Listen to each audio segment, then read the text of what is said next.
ఎన్నో రోజుల క్రితం పాలన్పూర్ అనే ఒక గ్రామంలో హరి అనే ఒక మేస్త్రి ఉండేవాడు. ఆయన కుటుంబంలో తన భార్య సుధా ఇంకా కొడుకు సురేష్ ఉండేవాళ్ళు. హరి చాలా మంచి మేస్త్రి, అలాగే ఎక్కువ పనిచేస్తాడు కూడా. ఊర్లో ఉన్న గొప్ప వాళ్ళందరి పెద్ద పెద్ద బంగ్లాలు కట్టించింది తనే. కాని తను తన కుటుంబంతో పాటు ఒక చిన్న గుడిసెలోనే నివసిస్తున్నారు. ఒకరోజు తన కొడుకు ఏమన్నాడంటే, నాన్న, మీరు అందరికీ పెద్ద పెద్ద ఇల్లు కట్టిస్తున్నారు కదా, కానీ ఎందుకు నాన్న మీరు మనకి మాత్రం ఇల్లు కట్టడం లేదు? మనం ఎందుకు చిన్న గుడిసెలోనే ఉంటున్నాం? ఇలా చూడు కన్నా, మన దగ్గర అంత ధనం లేదు, అంత పెద్ద ఇల్లు మనం కట్టలేము. మరి దానికి కావాల్సినంత డబ్బు మనకెలా దొరుకుతుంది నాన్న? మనం ఎప్పుడు అలాంటి పెద్ద ఇంటికి వెళ్తాం నాన్న? హరి దగ్గర అందుకు అసలు సమాధానం లేదు. చాలా బాధపడుతూ ఉన్నాడు. అప్పుడు బయట నుంచి ఎవరో తన్నే పిలిచారు. హరి, ఏ హరి! ఆ రఘు, ఏమైంది చెప్పు. అరే రా తమ్ముడు, నిన్ను ఊరి పెద్దాయన పిలిచారు. సరే. ఇద్దరూ బయలుదేరి అక్కడికొచ్చారు. అయ్యా, మీరు ఎందుకు నన్ను పిలిచారు? ఇలా చూడు, నువ్వు నాకు మరొక బంగ్లాని కట్టివ్వాలి. అందుచేత త్వరగా పని మొదలు పెడితే మంచిది. కానీ అయ్యా, మీ దగ్గర చాలా బంగ్లాలు ఉన్నాయి కదా. నేనే మీకోసం 8-9 బంగ్లాలు కట్టించాను. ఇప్పుడు ఎందుకు మళ్ళీ ఇంకోటి కడతానంటున్నారు? అవన్నీ ఇప్పుడు పాతవి అయిపోయాయి. అందుకే ఇప్పుడు నాకు కొత్త బంగ్లా కావాలంటున్నాను. అలా అని చెప్పి ఆయన డబ్బులు తీసి హరికి ఇచ్చారు. హరి దగ్గర ఇప్పుడు డబ్బులు వచ్చేశాయి. వెంటనే పని కూడా మొదలు పెట్టమని చెప్పేశారు. హరి ఇంటికి తిరిగి వచ్చేటప్పుడు తన చేతిలో స్వీట్ బాక్స్ తోటి వచ్చాడు. చాలా సంతోషంగా వచ్చాడు. స్వీట్ బాక్స్ ని భార్య చేతిలో ఇచ్చి ఏమన్నాడంటే, అందరూ బాగా స్వీట్ తినండి. ఈరోజు చాలా గొప్ప విషయం. పెద్దాయన ఇంకో బంగ్లా కట్టడానికి నాకు పనిచ్చారు. ఇందులో సంతోషపడ్డానికి ఏముంది? నువ్వు కట్టించేది ఆయనకే కదా, మనకేం కాదుగా. మనకి ఒక బంగ్లా కడతాను. నాకొక అద్భుతమైన ఆలోచన వచ్చింది. ఇక మీదట మన జీవితంలో కష్టాలంటూ ఉండనే ఉండవు. చూసారా నాన్న, ఈరోజే కదా మనం మన ఇంటి గురించి మాట్లాడుకున్నాం. ఆలోగా దేవుడు మన ఆశని నెరవేరుస్తున్నారు. త్వరలోనే మనం కూడా ఒక పెద్ద ఇంటికి వెళ్ళిపోతాం. అవును కన్నా. అమ్మా, నేను ఈ స్వీట్స్ ని మా స్నేహితులకి ఇచ్చొస్తాను. ఇదిగో తీసుకో. సురేష్ స్వీట్ బాక్స్లోంచి కొన్ని స్వీట్స్ని తీసుకుని ఇంటి నుంచి బయటికి బయలుదేరాడు. సుధా హరి దగ్గరున్న ఆ పథకం ఏంటో అడిగింది. అప్పుడు హరి దాన్ని నేను నీకు తర్వాత చెప్తాను అని అన్నాడు. మనకంటూ సొంతంగా ఒక ఇల్లు అమర్చుకునే పథకం ఏంటో ఇప్పుడు చెప్పను, రాత్రి నీకు చెప్తానులే. అలా అని చెప్పి ఆ డబ్బుల్ని తీసి ఒక డబ్బాలో వేసుంచాడు. సురేష్ వాళ్ళ స్నేహితులందరికీ స్వీట్లు పంచి ఏమన్నాడంటే, త్వరలోనే మేము కూడా ఈ ఊర్లో పెద్ద ఇల్లు కట్టుకోబోతున్నాం.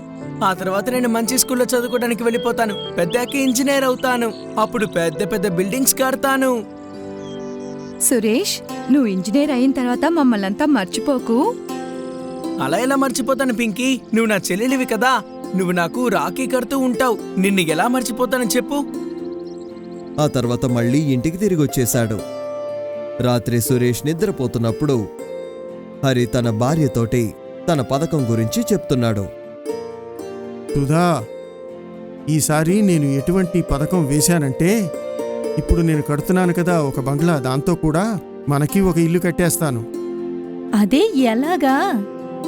ఈసారి బంగ్లాలో అన్ని వస్తువులు చీపుగా ఉండేవే వేయబోతున్నాను. చాలా డబ్బుల్ని మిగిల్చబోతున్నాను. ఆ మిగిల్చిన డబ్బులతోటే మనకు కూడా ఒక ఇల్లు కట్టబోతున్నాను. కానీ నువ్వు మోసం చేస్తున్నావని ఊరు పెద్దాయనికి తెలిస్తే కనుక పెద్ద సమస్య అవుతుంది. ఏం చేస్తావు? అదేమీ తెలియదులే. ఇంతవరకు నేను అతనికి కట్టించిన బంగ్లాలన్నీ ఖచ్చితంగా 50 సంవత్సరాలుంటాయి. అంత దృఢంగా కట్టాను. ఇప్పుడు నేను కట్టే బంగ్లా 2 ఏళ్లు ఉంటే చాలు. ఆ తర్వాత అది కూలిపోయిందనుకో, నేనేం చెప్తానంటే, ఈ విధంగా ఇదివరకు ఎప్పుడు జరగలేదు కదయ్యా. అప్పుడు ఆయనకి ఏ విషయమూ తెలీదు. సురేష్ నిద్రపోతున్నట్టు నటిస్తూ విషయం మొత్తం వినేశాడు. వచ్చి హరితో ఏమన్నాడంటే, నానా, అత్యాశ పడ్డం చాలా తప్పు. మా టీచర్ చెప్తారు, మనకిలా అత్యాశ ఉంటే తప్పకుండా మనకి ఏదో ఒక నష్టం జరుగుతుందట. ఇదంతా నీకెందుకు? నువ్వు వెళ్ళి పడుకో, నాకేమీ నేర్పించక్కర్లేదు. హరి ఆ తర్వాత ప్లాన్ చేయడం మొదలుపెట్టాడు. వెంటనే మరుసటి రోజు బంగ్లాని కట్టడం హరి మొదలుపెట్టాడు. కట్టడానికి కావలసిన వస్తువులన్నీ అంటే ఇటుకలు, రాళ్లు, చెక్క, సిమెంట్ ఇవన్నీ చీపుగా కొనుక్కొచ్చాడు. ఆ వస్తువులతోటి తను పని కూడా మొదలుపెట్టేశాడు. కొన్ని రోజులు గడిచిపోయాయి. ఆ తర్వాత ఒకరోజు పెద్ద బంగ్లా రెడీ అయిపోయింది. పెద్దాయన దాన్ని చూసి ఎంతగానో సంతోషించారు. ఆయన ఏమన్నారంటే, హరి, నువ్వు ఇప్పుడు నాకు ఎంతో అందమైన బంగ్లాని కట్టించావు. ఇది మరొక 50 ఏళ్ళు నిలబడుతుంది కదా? ఉంటుందయ్యా. అలాగిలాగా ఒక 50 సంవత్సరాలు ఉంటుందయ్యా ఇది. లేదు, ఇది 100 సంవత్సరాల వరకు నిలబడాలి. ఎందుకలా అంటున్నారయ్యా? హరి, నువ్వు అందరికీ ఇల్లు కడుతూ ఉంటావు, కానీ నీకు మాత్రం ఉండడానికి ఇల్లు లేదు. అందుకే నేను ఈ బంగ్లాని నీకోసం నిర్మించాను. ఈ రోజు నుంచి ఈ ఇల్లు నీకే సొంతం. ఇది విన్న వెంటనే హరి షాక్ అయ్యాడు. ఎందుకంటే ఇప్పుడు తన గొయ్యి తనే తవ్వుకున్నట్టయింది. ఎలాగో పెద్దాయనకి తను నిజమైతే చెప్పలేడు. ఖచ్చితంగా తన కోసం ఒక ఇల్లు కట్టుకోలేడు. ఎందుకంటే ఆయన అడుగుతారు కదా, నీకోసం ఒక బంగ్లాని కట్టించాను, నీకెందుకు ఇంకొక ఇల్లు అని. ఇప్పుడు హరికి అర్థమైపోయింది. తను చేసిన తప్పుకి శిక్ష దేవుడు తనకి విధించాడు. దాన్ని తలుచుకొని ఎంతగానో బాధపడుతూ ఉన్నాడు. కానీ తను ఇప్పుడు ఏమీ చేయలేడు.